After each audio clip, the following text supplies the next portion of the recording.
So hello and welcome to Waterwise Gardening, presented by Jackson County Library Services and the Jackson County Master Gardener Association. I am Carrie Tannehill, Head of Adult Services. This program is being recorded. Please mute your microphone and turn off your camera if you don't want to be in the recording to ensure quality recording. There will be a time to answer your questions at the end of the program. Please put them in the chat box.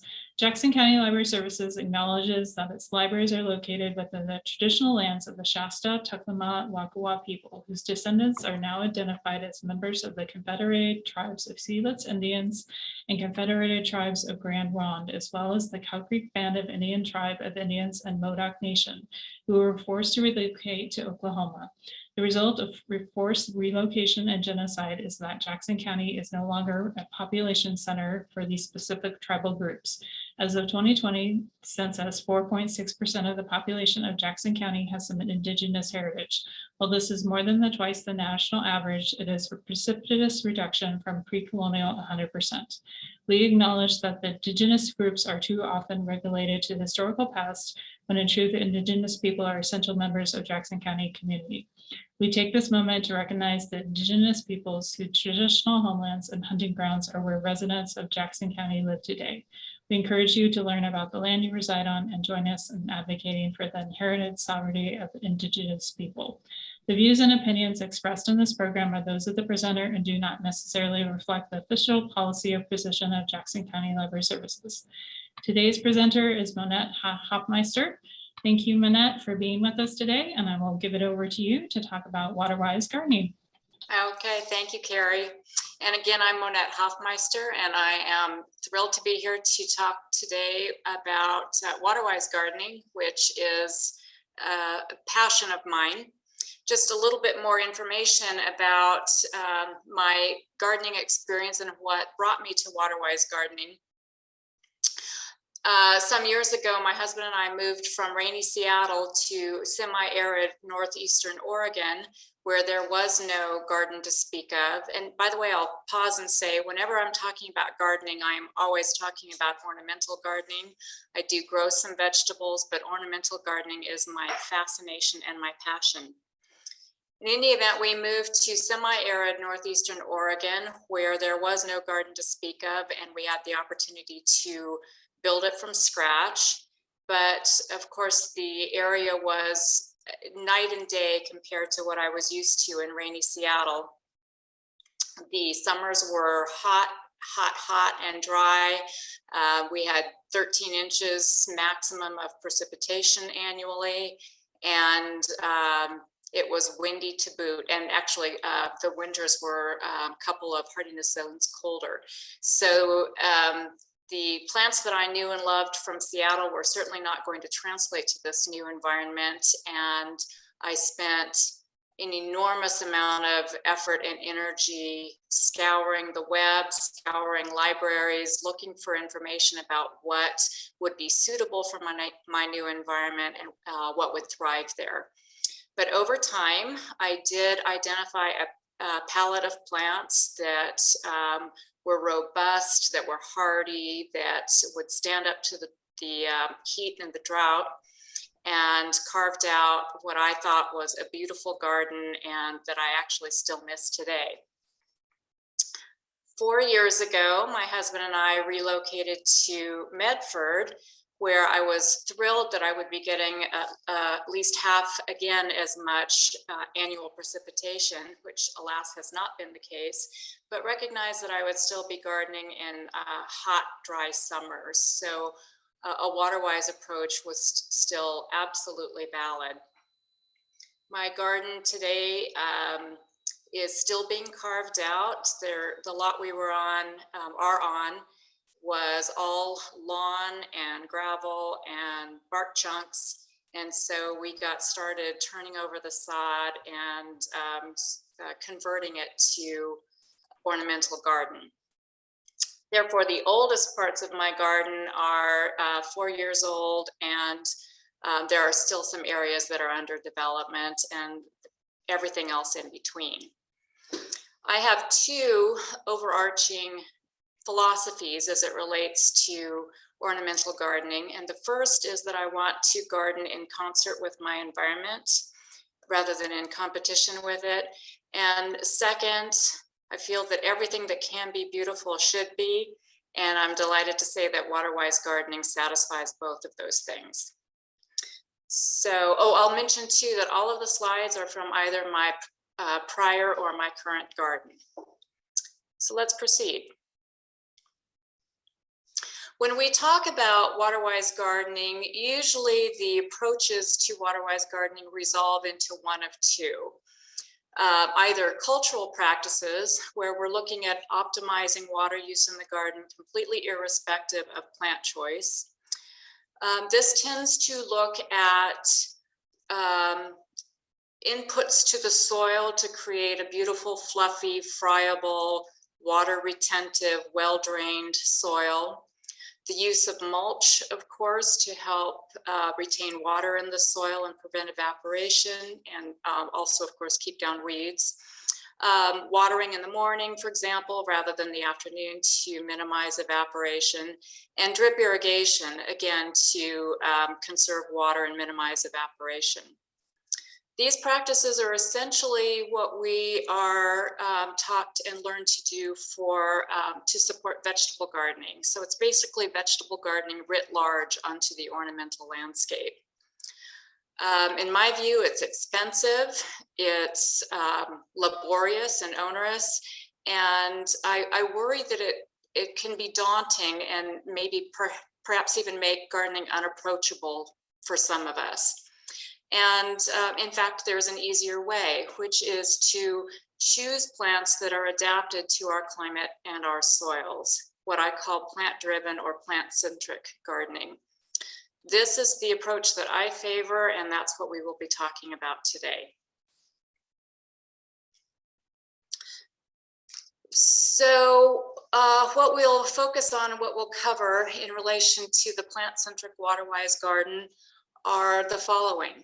We'll look at what areas of the globe we can seek out climate-adapted plants for our gardens, the characteristics, typical characteristics of water-thrifty plants, garden management practices for the Waterwise garden, the hot topic of lawns, plant selection for water-thrifty gardening in the shade, and we'll talk about some specific plants to perhaps develop a palette of plants to get started with.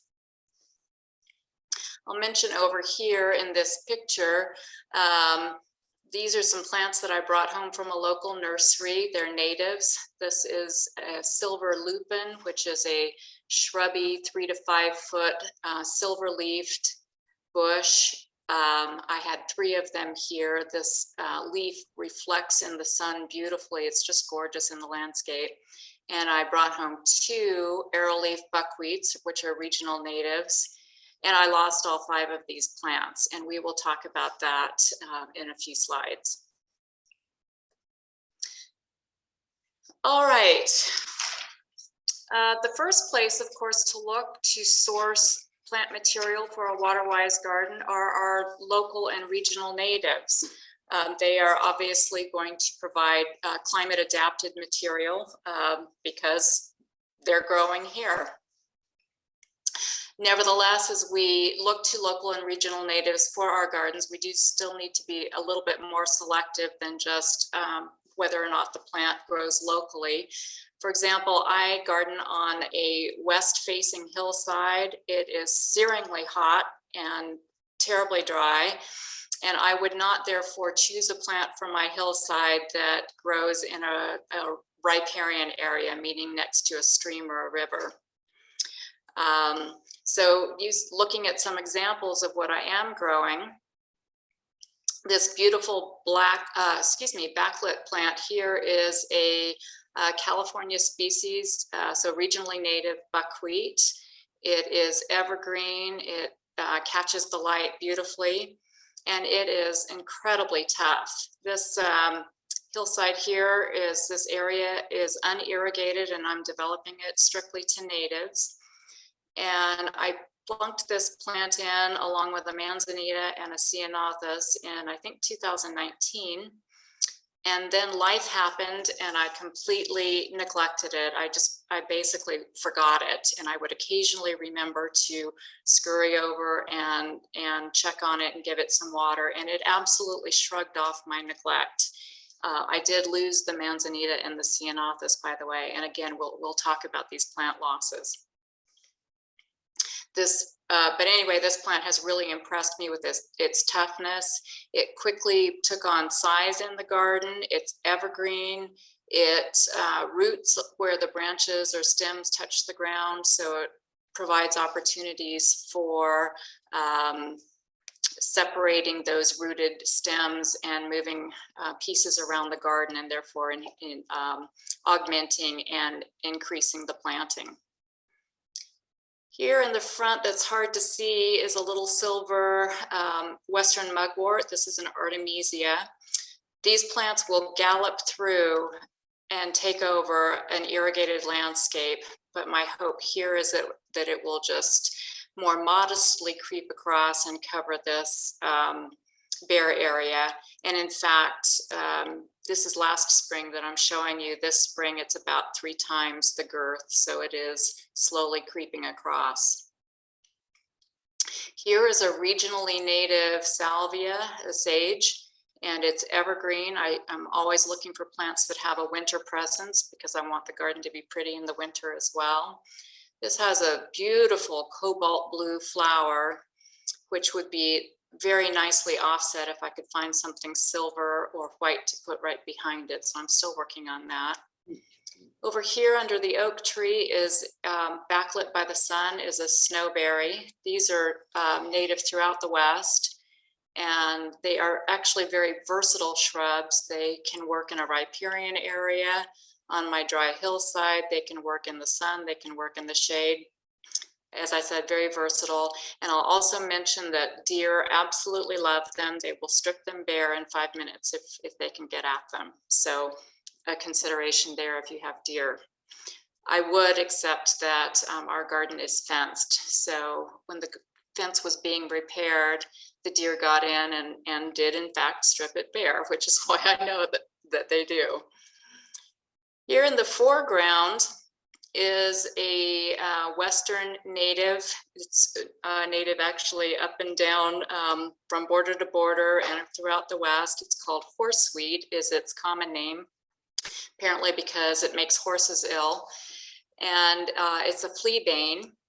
We see these along the roadsides around here. They can grow as tall as 6 feet or more, and they do not have to be staked to hold that height. Their bloom isn't anything to speak of, but they have a nice statuesque look in the garden. So I like that form, and therefore it's allowed to stay. I have, since my failures with my early attempts at establishing natives, I think, cracked the code. And again, we'll talk about it in a bit, but one of these days I'll have more to show in terms of native plantings in my present garden. In my former garden, over here, this is a desert 4 o'clock. These are native to California on east into Colorado. It forms quite a bushy 3 feet tall to 4 to 5 feet wide, and then vanishes completely in the winter.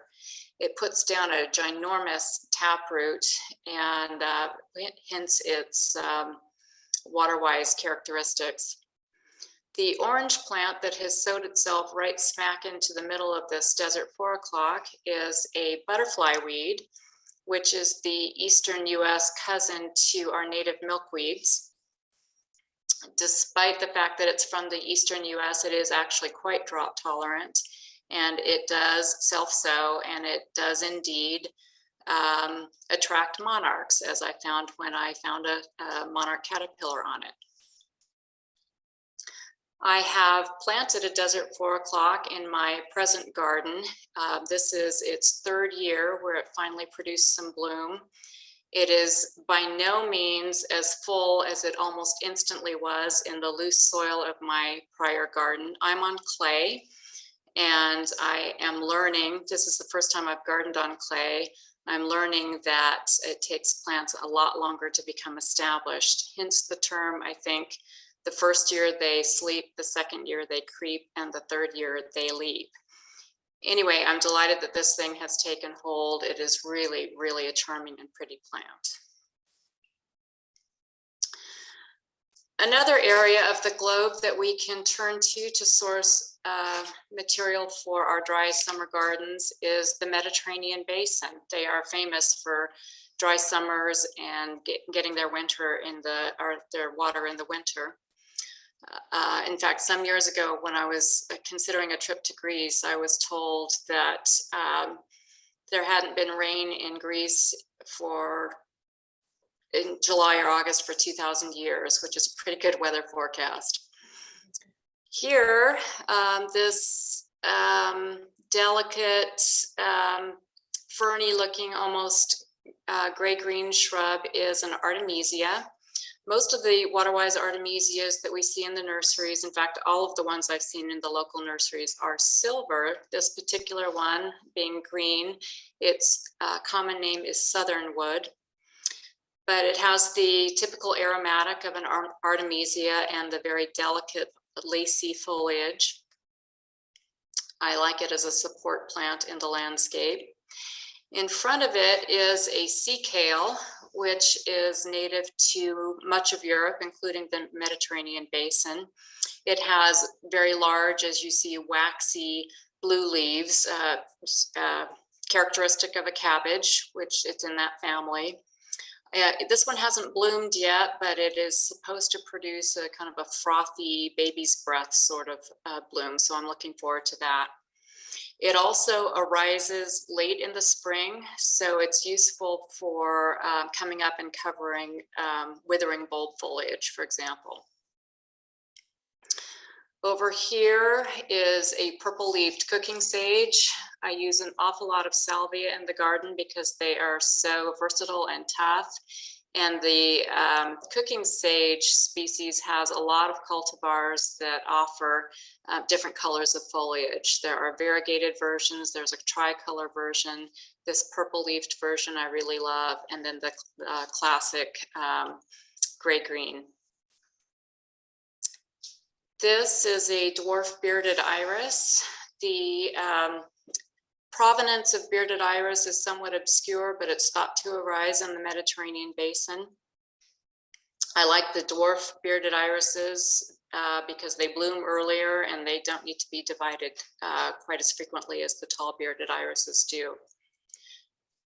Over here, harder to see, I apologize, are a couple of species of Euphorbia, which are very handy in the Waterwise garden. This particular species that's low growing, I have not found locally, but this bigger shrubby one is readily available, and there are a couple of other species available besides, and all of the ones I've seen in local nurseries are also evergreen. Another area we can look to is Western and Central Asia, also called the Irano-Turanian region. This is where our tulips arise. The tulips that we see more conventionally, the big beauties, are heavily hybridized, but these are little species tulips, and they're much smaller and daintier and more delicate to my eye. I became aware of and enamored of these because my former garden was extremely windy and my bigger tulips were getting flattened. So I started experimenting with these, and I'm really quite charmed by them. In addition, they do not have as big a foliage, so they don't leave quite the mess of withering foliage behind that's kind of unsightly until you can pull it out. This region also, by the way, gives rise to our to the original apples and apricots. In fact, the specific epithet for apricots is, I think, Armeniaca, as in Armenia, and can be expected, therefore, to be some of our more water-wise fruiting trees. Other areas of the globe that we can look to that I have not shown any specimens for are areas of Australia, areas of South America, areas of South Africa. These plants do tend to be a little bit too tender for our gardens here. They're more useful and more used to our south, but there are representatives in our local nurseries, and so they're certainly worth a look as well.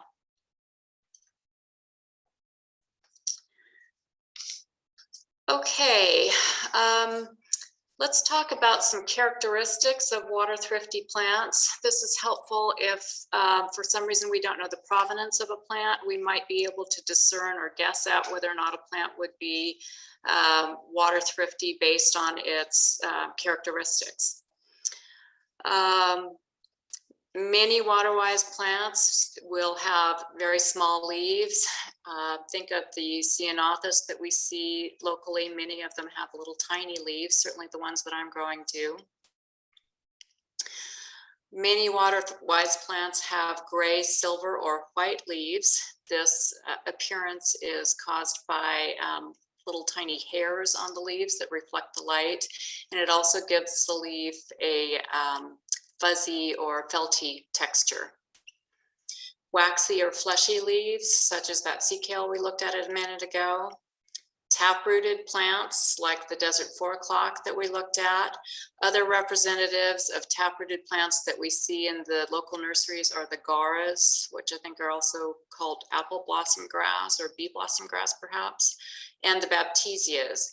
Both garas and baptisias are native to the eastern US, so it's perhaps a little bit surprising that they would be suited to the dry West, but it's that taproot that once they're established promotes them to water-wise status.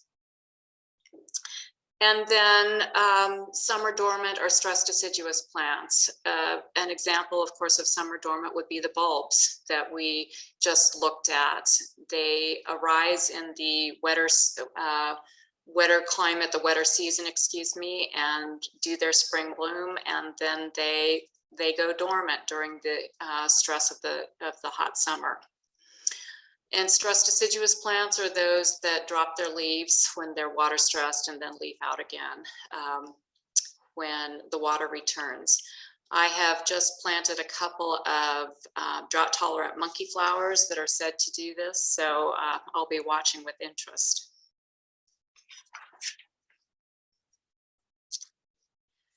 All right, in terms of garden management or cultural practices for water thrifty plants and a water-wise garden, what are we looking at here? The first thing that I recommend is to leave your soil alone. Unless you're in a construction zone disaster area, or in fact a toxic waste dump, which I hope none of us are, leave your soil unamended. The plants that we're talking about here are stress adapted. They're used to growing lean and mean, and they don't want the good life. In fact, the good life will tend to produce weak and lanky growth and potentially even shorten their lifespans. So I'm not aware of any soils in the valley that do not support plant life. So leave your soil alone. We want to consider the right mulch. I will confess right away that I do not mulch in the conventional sense. It's expensive, it's laborious to apply, and every gardener that I know, including myself, is injured. So it's onerous. But even more than that, I don't see an analog for it in nature, meaning nature is not hauling bags of shredded bark and spreading it about. Instead, nature is dropping leaves, it's dropping needles, it's dropping withered plant material, and where the environment and the soil will support it, it's germinating a plant, which then covers the soil and provides mulch in and of that activity. And this is what I am mimicking in my own garden. So the plant, the leaves get to fall and stay there. The needles get to fall and stay there. And in the lightly irrigated garden, I am relying on plants to cover the soil. Plants themselves are, of course, expensive. So what I've turned to here is creeping ground covers. That's their job, is to cover the soil, and you can get a lot of bang for your buck out of one plant, or at least a limited number of plants. And I also look to a population of self-sowing perennials to help me populate the garden. Every garden that has a population of perennials will have a star seeder that you can develop and use to populate the garden. And in fact, in my experience, what this helps to do is to unify any of the diverse areas of the garden, because it starts to look like that it's more cohesive as you have self-sowers populating the bare spots. In the unirrigated section of my garden, I don't expect to have a dense planting as I'm developing it, just because it's going to be too water stressed. You would swear, therefore, that it wouldn't support weeds, but in fact, I have a healthy population of winter germinated annuals. Actually, one of which is a native that popped up the first year we were here. I didn't know what it was. My mother-in-law, who was on this call, weeded one of them out, but it showed up again. And I found out what it was. It's intriguingly called blowwife, and it has multiplied. And I'm hopeful that it might actually crowd out the exotic annual weeds. And to aid that effort, I have actually acquired some more seed for annual natives and broadcast them, and I'm waiting to see what happens. I don't know whether this will be a successful effort, but I'm concerned particularly in the native section that the exotic annuals will be negative competition for the native plants. If in your garden you prefer a more spacious planting or you're waiting for plants to fill in and you're battling the weeds, then the consideration for mulch really becomes making sure that you are matching the mulch to the plants. Here, it simply means that plants that arise in rocky areas, for example, alpine or cliff or desert areas, these plants are going to want inorganic mulch, meaning stone. And otherwise, if you're working with plants that arise in areas where there are trees, you're looking at leaf mulch or shredded bark, for instance. And just be careful to not mulch over the crown of the plant. Leave that clear of mulch. And finally, when to plant. First of all plants, whether they're water-wise or not, need water to get established. So when we're talking about water-thrifty plants and the need for water, and gardening in dry summer climates, it makes sense to plant when there is water available, meaning during the rainy season. In my prior garden, this was a matter of frustration because it was difficult to get plants in the fall, simply because it's a colder climate and the nurseries closed. They were trying to sell off their inventory, so it was difficult to get plants. Around here, we can plant all winter long, and so we have the nurseries that are open. We have regional online nurseries that continue to supply plants, and I have found it much easier here to plant during the rainy season. Keeping in mind that if the winter is unusually dry, or if we have dry spells, as we did, for example, this year, I think it was January, that was dreadfully dry, you will need to supplement watering in the winter in order to do the plant justice. Speaking of which, so thinking back to the ceanothus and the manzanita and those beautiful silver lupins and buckwheats that I lost, I do think I lost them because I did not water them sufficiently. I was really kind of freaked out about fear really of overwatering and killing these natives, quite forgetting the fact that I had been planting waterwise plants for years by the time we moved here. Nevertheless, I was really concerned about watering these plants too much, and therefore I think I erred on the side of underwatering them. Also, when I brought the silver lupins home from the nursery, those root balls were bone dry, and I took that to mean that I needed to be very cautious. What I have learned to do now, however, is if I am getting ready to plant a plant and that root ball is dry or almost dry, it gets plunged in a bucket of water and soaked and saturated, and then it gets planted. Then I water it in further, perhaps even put a bamboo stake in the soil about 6 inches from the plant so that I can check it and check it for water as I'm deciding whether or not or when to water it further. Over here, by the way, I'll just show you going back to using plants as mulch. This is from my prior garden. The only plant that I deliberately placed is this Western mugwort. The others just seeded themselves into this spot, and I wouldn't necessarily have created this vignette, but I'm kind of charmed by it. This is a Euphorbia, and this particular species of Euphorbia actually seeded throughout my former garden. It is not doing self-sowing in my current garden, much to my dismay. I think it really just does not like my clay soil as much as it liked the loose soil of my prior garden. This guy I had acquired in order to fill in between stepping stones. This is a Mount Atlas daisy.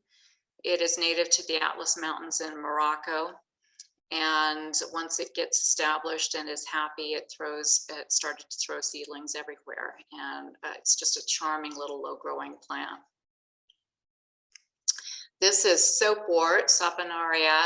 It likewise, if it's happy, it will seed itself about. I think this is a Mediterranean native as well, but not absolutely positive of that. And over here is Snow in Summer, and it is both a creeper and a self-sower. And in fact, in a watered situation, it is a garden thug.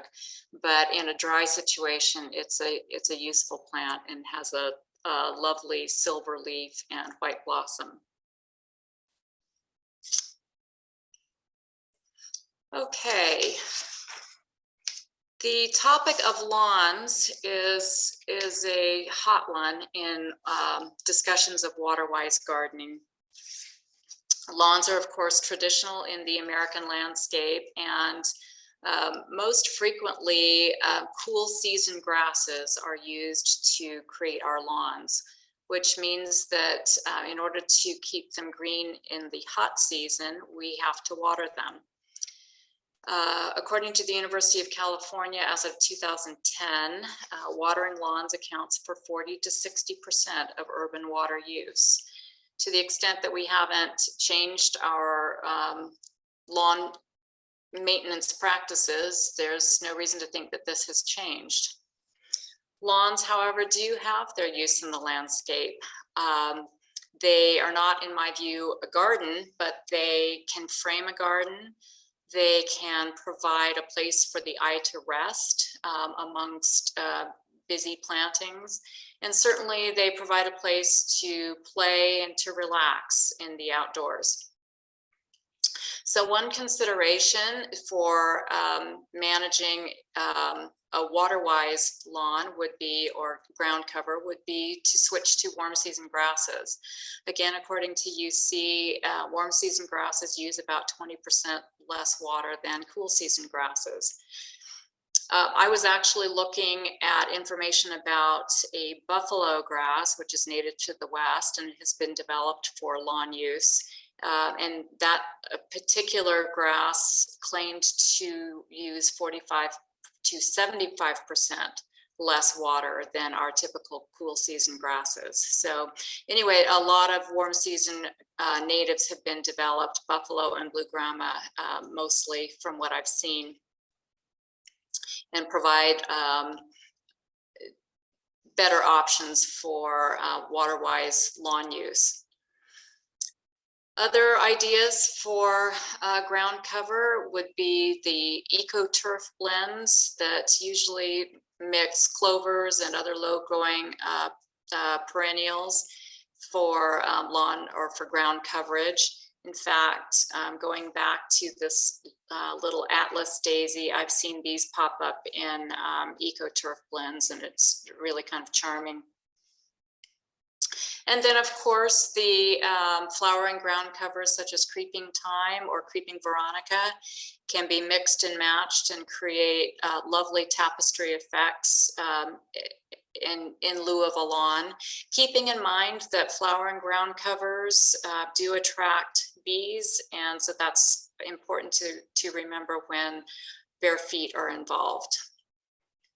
In my case, I have chosen to replace much of our lawn with mixed plantings.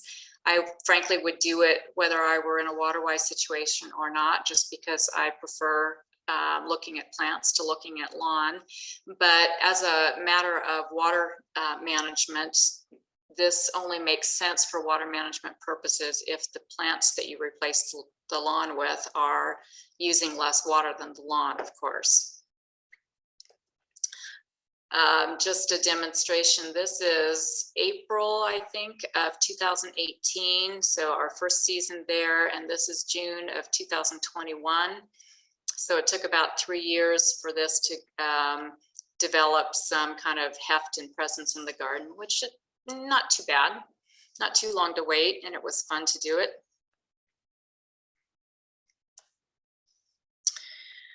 All right, our region, of course, supports lots of big trees, so we certainly have shady spots in our gardens.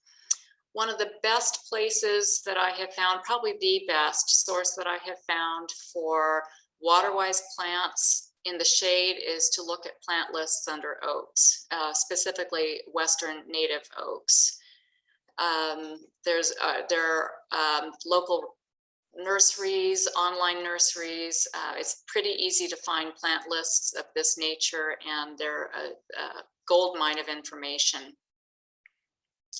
Another source to look at is considering the plants that we know for the sun, is to look at their variegated or yellow-leaved cultivars. Variegated and yellow-leaved plants tend to be a little bit more sensitive to the sun, more easily scorched, and so they do appreciate some shade. For example, I've got a couple of variegated-leaved ceanothus that are growing under oak trees, and they seem to be thriving there. Another consideration would be plants that are native to our dry coastal areas. Those areas tend to be cooler and to enjoy some higher humidity due to sea spray. So when we translate such a plant into the interior, they tend to enjoy a little bit of shade to moderate the temperature and the water loss. Over here in my present garden, this is a trio of Lewisia, which are locally and regionally native. They enjoy dappled sun all day, or excuse me, dappled shade. Dappled sun, that works. There are trees across the fence here in our neighbor's yard, and that creates this shady environment. This is a regionally native Polemonium. Most Polemoniums in the trade are blue flowering. This regional native is a peachy pink, and it's really charming. It's also evergreen, and it seeds itself about. So again, free plants. This is a shady situation in my prior garden. This is under the leaves of a Weeping birch, this is the eastern sun shining through here, so it was getting morning sun. And this is really an illustration of the use of variegated and yellow-leaved plants. This is a variegated-leaved version of feather reed grass. The green-leafed version takes strong full sun. This variegated-leafed version was enjoying a little bit of shade. This is a Johnson's Blue Hardy Geranium, and this is a Hardy Geranium as well, and I don't remember the species, sorry. As far as I can tell, the Hardy Geraniums thrive wherever they are. They don't care whether it's sun or shade, they're just happy. This is an Alchemilla, a lady's mantle is the common name, classic shade plant. They also can be grown in the sun, but they need a lot more water to keep them from scorching. And they're also huge self-seeders. If you don't cut off that flower stalk, you'll have lots of lady's mantle. This is a Squamata Juniper. These are readily available in local nurseries, and despite the fact that the plant tag says full sun, they enjoy some shade as well. And actually, I have found that that's true here in my current garden, just as much as it was true in my northeastern Oregon garden. This is a pale yellow-leaved version of lamb's ear. It's called Primrose Heron. Super pretty in the shade. I've read that the silver-leafed versions work in the shade as well, although I haven't tried it, but this one was really created a very lovely soft glow in the shade. This is a Shrubby Potentilla, which we usually think of as a sun plant, but it's blooming beautifully here in the shade and needed less water in the shade as well. And then this massive yellow golden plant is a yellow-leaved creeping oregano, which I had to discipline every couple years to keep it from overtaking the garden, but it was just a really fresh, yellow-leaved, glowing presence when it leafed out in the spring, and I really loved it. So here we're going to talk about, this is by no means, and I do mean by no means all-inclusive, but these are just some readily available plant families and genera, excuse me, and one single perennial that I've mentioned that are readily available in the nurseries and perhaps can provide starting material for developing the Waterwise garden. We have talked today about several examples from the mint family, the Lamiaceae. There's an enormous amount of plant material available in this family, a lot of it water-wise, and it comes in different shapes and forms and blossom and foliage and bloom time, and I'm thoroughly smitten with it. And this includes, for example, rosemary and lavender, thyme, oregano, and sage that are culinary herbs. And then the Agastakis that have a lot of natives in the local area as well as throughout the Southwest. These are hummingbird mints and horse mints, for example. The lamb's ears and the horehounds that we talked about earlier are represented in this family. So lots of material provided by this family, and a lot of material readily available in our local nurseries. Euphorbia we've talked about as well. There are at least 3 species that I've seen represented readily in the nurseries, and several cultivars within those species, from relatively petite to quite bushy. And these, all of them do self-sow a bit in the garden, and so they're a good candidate if you're looking for a plant to provide additional plant material for you. When I say they self-sow, I will mention that if you don't want the plants that they seed about, they're easy to weed out. They're not like a fennel, for example, that seeds and then puts down a taproot to China instantly. So they're easy to manage. And they're wonderfully water-wise, of course, as well. The Artemisias, we saw a gray-green one early on. Most of the water-wise Artemisias that you'll see in the nurseries locally are silver. They're a very pretty foliage plant and wonderfully water-wise.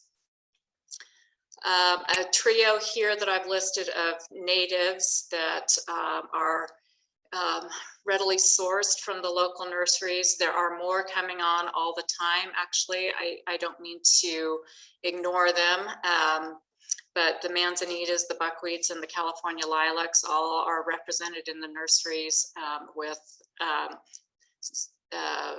multiples of different forms and species within those.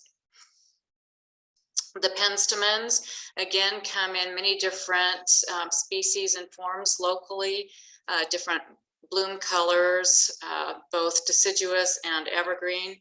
These also tend to be self-seeders, so it's another candidate plant for helping to populate the garden.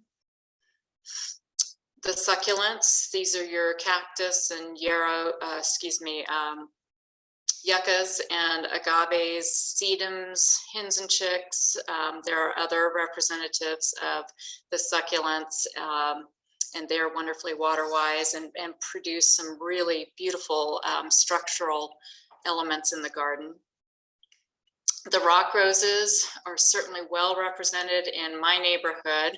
You can't, you'll run into them the minute you walk next door practically. And I've heard people say they never, ever, ever water their rock roses, and they're certainly represented in the local nurseries as well. They tend to bloom a shocking pink, but there are white and purple flowered cultivars as well. And either most, if not all of them, are evergreen, and they go anywhere from a more petite 2 to 2 foot about bush or up to a 6 to 8 foot bush. They're but they're all very shrubby. The pines as a genus tend to be water-wise, and of course there are many western natives that are represented within the pines. And I am just going to mention one particular perennial yarrow. There are different species, but generally the millefolium species is what's represented in our nurseries. But they come in lots of different colors and a variety of sizes. Their basal foliage is evergreen. Most of them do self-sow, so another candidate to help populate the garden.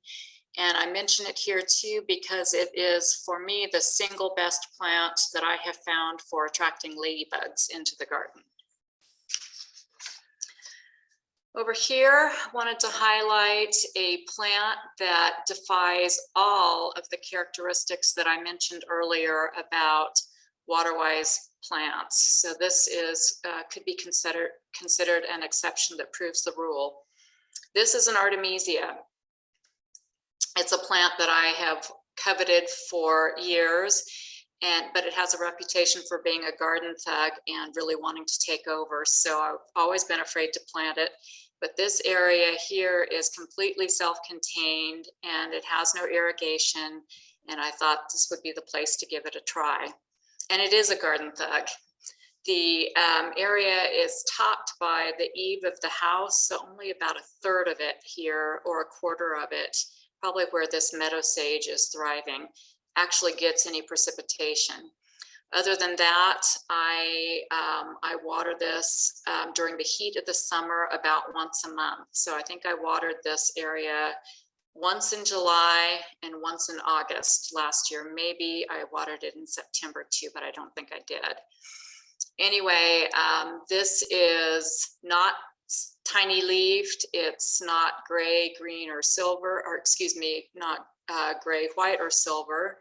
It's not tap rooted. It's not waxy leaved or fleshy leaved, and it's not summer dormant, but it is fabulously water wise. And you give it an inch, it'll take a mile. This, as I already mentioned, is a meadow sage. So this is another representative from the mint family. This is a plant that I didn't know anything about. I saw it at a local nursery and bought it on impulse, which is unusual for me. I tend to carefully and thoroughly research what I'm considering before I acquire it, but I saw this and it had little tiny silvery leaves, and it was about the size that I needed for this bed, so I took a chance on it, and it's been successful. It's called sea rosemary. I can never remember the botanical name, and it's from Australia, and it has thrived here. Here in the back of our house, we have a big patch of gravel that I decided to just experiment with a gravel garden. This area gets no supplemental irrigation at all. It's, I think this is about, I started planting it early on. So some of the plants, for example, the silver sage, have been there for 4 years, and others have been there, the Euphorbia, I think 2, other plants 3. This is a sage, again, a mint family. It is a regionally native sage. I think it's a naturally occurring hybrid of 2 or 3 California salvias. It gets about 4 feet tall by 4 feet wide. It's evergreen, blooms that beautiful, typical purple color of sages, and it really just hits all of my buttons for a water-wise plant. This is the larger shrubby Euphorbia. That's one of the species that's available locally. This is a silver sage, most useful for its absolutely beautiful, huge felted leaves. It's almost paddle-like sized leaves, and they're covered with fine hairs that just glisten in the sunlight. Truly beautiful, again, in the mint family. It's generally considered a biennial, but if the flower stalk is removed before it sets seed, you can keep this going as a perennial. Also available in the local nurseries. This is a fescue that is certainly available locally. A rosemary that I've actually, rosemaries are wonderfully water-wise, and I hated to do it, but I removed it out of an abundance of caution because they are not fire-wise. This is the Arizona version of the California fuchsias that we more typically see in the nurseries. I did have to get this one mail order. I first planted this in my former garden, and I loved it so much that I had to have it again here. I'll show you its bloom in just a minute. This is a cousin of horehounds. This is native to the Mediterranean basin and also in the mint family, with those typical small, fuzzy, felty gray-green leaves. And this is a yucca, Southwest regional native. And here is the Arizona fuchsia. This thing, as you see, is almost obscuring the 4-foot salvia behind it. This blooms in late summer. This is probably late August or the beginning of September, and it blooms for about a month. And to me, in plant terms, this is the very definition of bodacious. It's just has so much presence in the garden. It has the typical trumpet-shaped blossoms that hummingbirds are attracted to, and so this is a great hummingbird plant. And anyway, this again persists year to year with no supplemental water other than what the sky delivers. As we're very specifically considering plants, I have learned over time that there are some elements of the information that accompanies or attends the plant that really do deserve some interpretation. So that's what we're looking at here. Starting with the term drought tolerant. Of course, as we're looking for material for a water-wise garden, we are primarily concerned, probably, or first and foremost concerned, that it be drought tolerant, that it be okay with minimal to no water. And what I have learned in establishing my farmer garden is that drought tolerant is a highly relative term. And for this, I'll use the echinaceas, the coneflowers, as an example. These plants are generally touted as drought tolerant, and in my experience in my gardens, they absolutely need regular water in order to look good. On thinking about this, though, that really shouldn't surprise me, because these plants are native to the eastern US, which enjoys summer rain and has high humidity. So probably it is drought tolerant in the eastern US and can miss a few rains, but it still enjoys that humid environment. Here in the low humidity, summer dry West, this plant needs regular water. It does a little bit better. I've tried one on my present clay, just curious to see whether it would do any better. And yeah, it does a little bit better, but it still needs regular water to look good. So keep in mind that drought tolerant is absolutely relative to where the plant is from. We really are interested in plants that are adapted to dry summers, dry, hot summers. The next one that really caused me some heartburn and anguish when we moved to Medford, where I'm now gardening on clay soil. I garden on something called carny clay, which is considered moderately well drained. And the plant tags for an awful lot of the Waterwise plants that are available in the trade will say that the plant needs sharply drained soil. And in my former garden, I never really even took note of this requirement because I had sharply drained soil. So it was just, it didn't really register with me as an issue.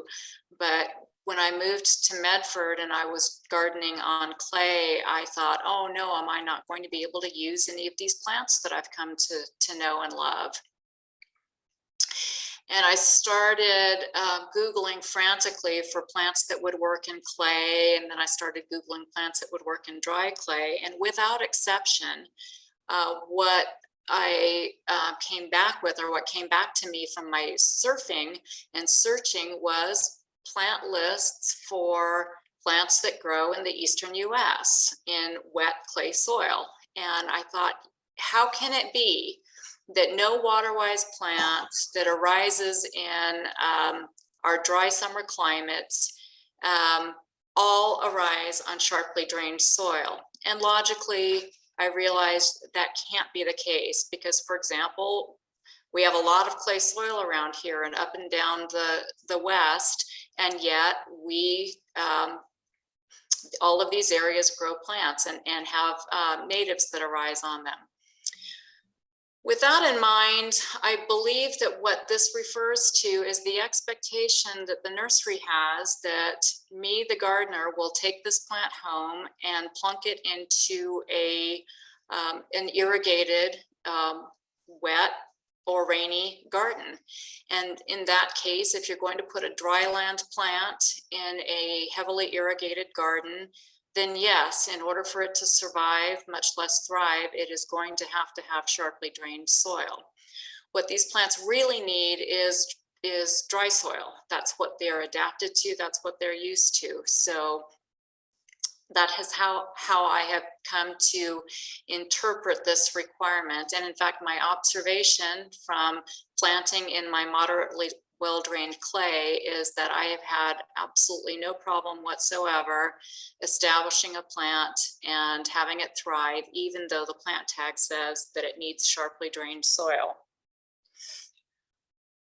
Another remark or instruction or requirement that often attends the requirement for sharply drained soil is the statement that wet, cold soil in the winter will be the death of these plants. My frustration there is that never has that instruction said what is meant by cold and wet. And when we think about our climate here in Medford, as cold and wet goes, we're not particularly cold and our wet season is actually, relative to other areas of the country, pretty modest. So my conclusion there is that cold and wet does not mean Medford cold and wet. Maybe it means Northern Virginia cold and wet, or Ohio cold and wet. But my observation again in my garden is that sharply drained or not, the plants that I'm using are thriving and making it through the winter just fine.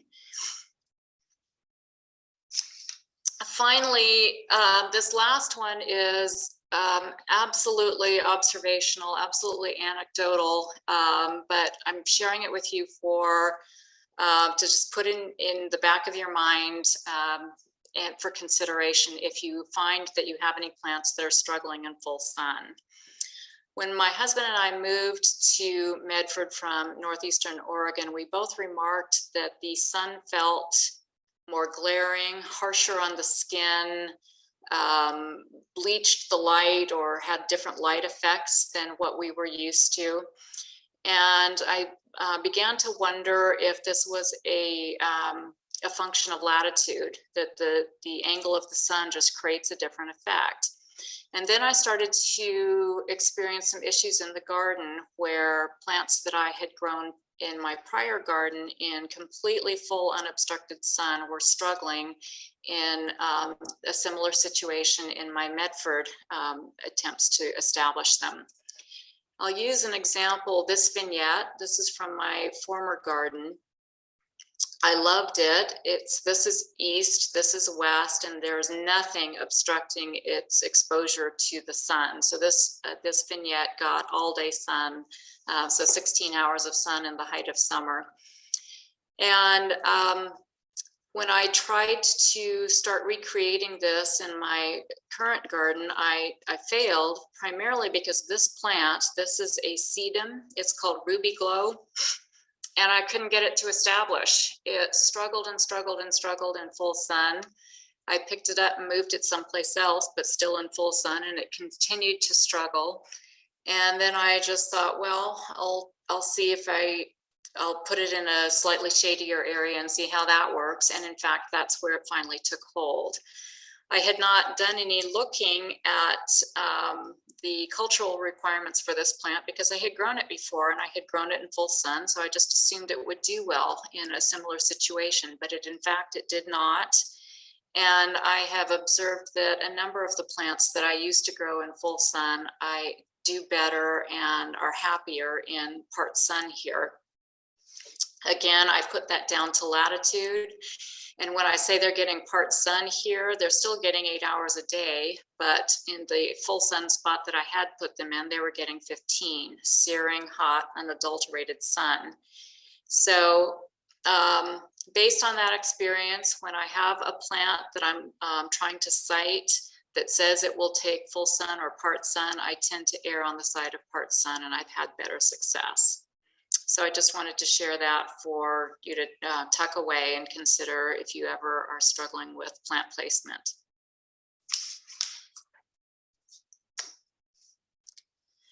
All right, and I wanted to leave you with some resources, which I believe Carrie said is going to be available to you in the chat section of this Zoom session.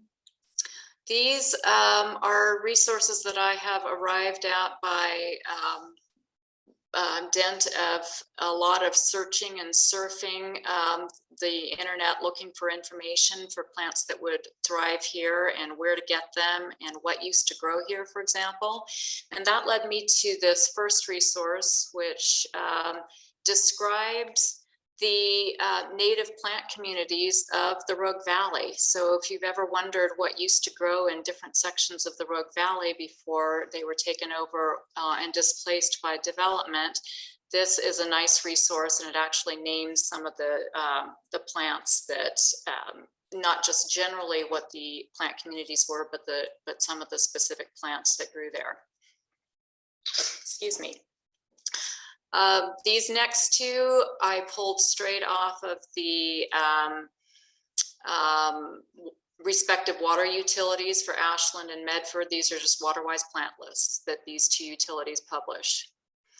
Local and regional nurseries, of course, are excellent resources. We enjoy in our local nurseries some really knowledgeable plants people. And actually, if you do some surfing, some of these nurseries have blogs where there are discussions of Waterwise gardening. These next three are databases of native plants, California natives, Oregon natives, and wildflower.org is US natives. This is Lady Bird Johnson's project. A Calscape in particular has a really rich amount of information about natives, and of course, California natives often overlap into Oregon. So I have found it very useful. Inland Valley Garden Planter is also out of California, and this is a site that I was stumbling across regularly and have come to really appreciate. It has some design ideas for one thing, but it has some really good cultural information about the plants that they discuss in terms of soils and watering requirements.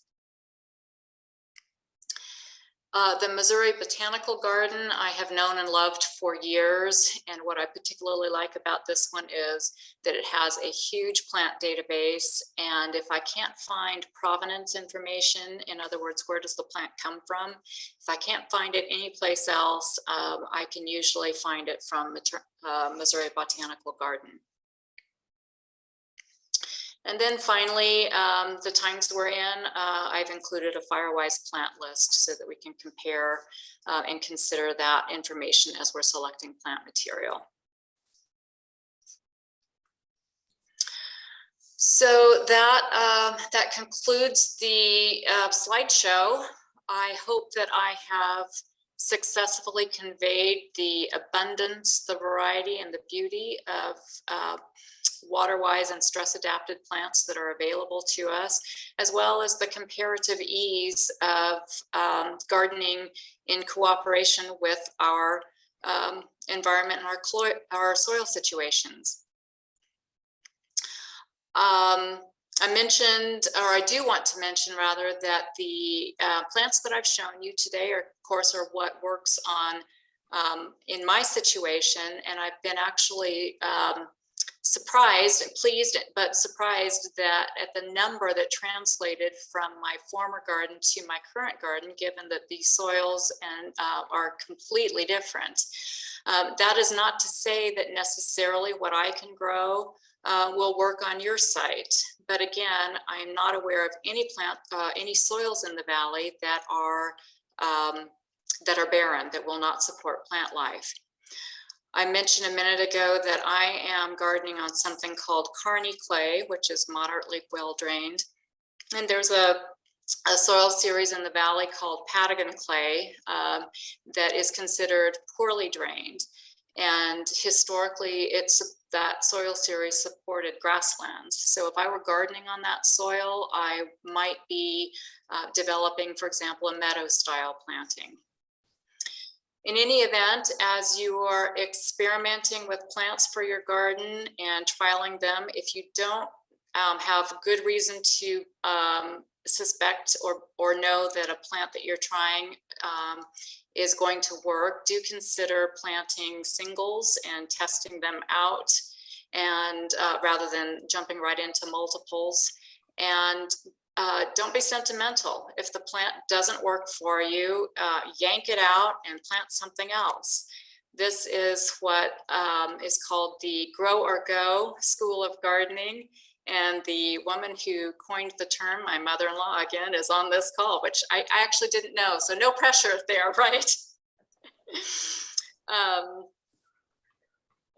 Finally, I do want to kind of insert a plug here for the idea of using natives in the landscape. If I had known when I started carving out our garden 4 years ago what I know today, I certainly would have included more native plants in my earlier plantings. We are learning more all the time about the role that natives play in supporting our local and regional ecosystems. And as our native undisturbed habitat becomes taken over with development or by development, home gardens become more and more important in helping to support our local pollinators, birds, bees, insects, and so forth. And I'm sure that is reflected in the fact that more and more natives are becoming available in our nurseries. And there are some exquisitely lovely natives becoming available that I am looking forward to incorporating into my garden.